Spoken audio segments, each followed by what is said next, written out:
नमस्कार दोस्तों, क्या आप जानते हैं कि भगवान श्री कृष्ण ने रात में ही जन्म क्यों लिया और श्री कृष्ण का जन्म कहाँ हुआ?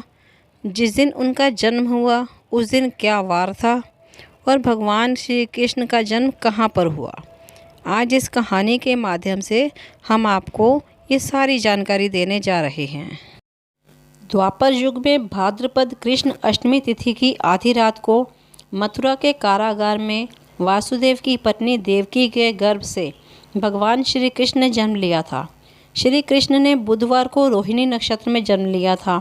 अष्टमी तिथि को रात्रिकाल अवतार लेने का प्रमुख कारण उनका चंद्रवंशी होना बताया जाता है। श्री कृष्ण चंद्रवंशी, चंद्रदेव उनके पूर्वज और बुध चंद्रमा के पुत्र हैं। इसी कारण चंद्रवंश में पुत्रवत जन्म लेने के लिए कृष्ण ने बुधवार का दिन चुना। भगवान कृष्ण ने माता देवकी के 8वें संतान के रूप में जन्म लिया था।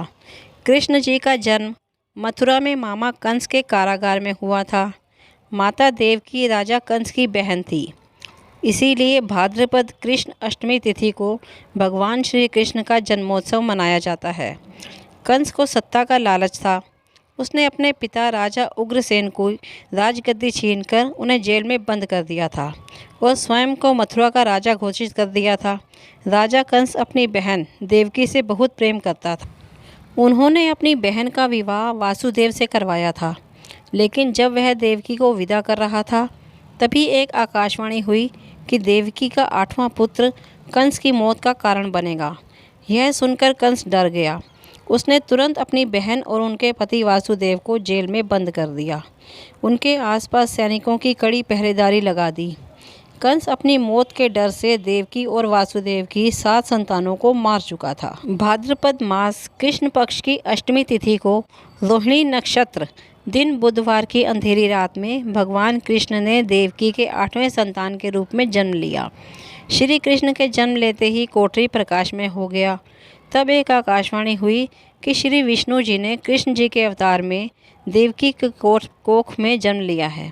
उन्हें गोकुल में बाबा नंद के पास छोड़ आए और उनके घर एक कन्या जन्मी है, उसे मथुरा लाकर कंस को सौंप दे।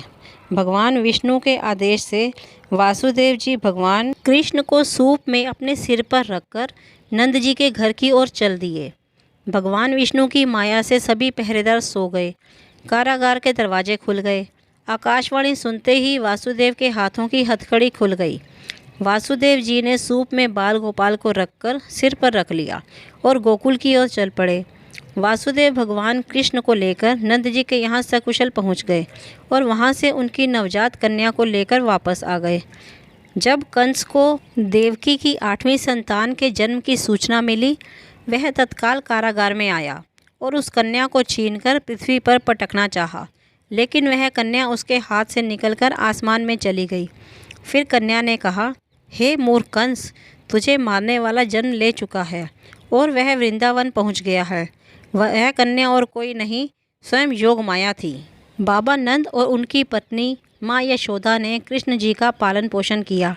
राजा कंस ने कृष्ण जी का पता लगाकर उन्हें मारने की बहुत कोशिश की, लेकिन कंस की सारी कोशिशें विफल हुई और कृष्ण जी को कोई मार नहीं सका। अंत में श्री कृष्ण ने कंस का वध किया। राजा उग्रसेन को फिर मथुरा की राजगद्दी सौंप दी।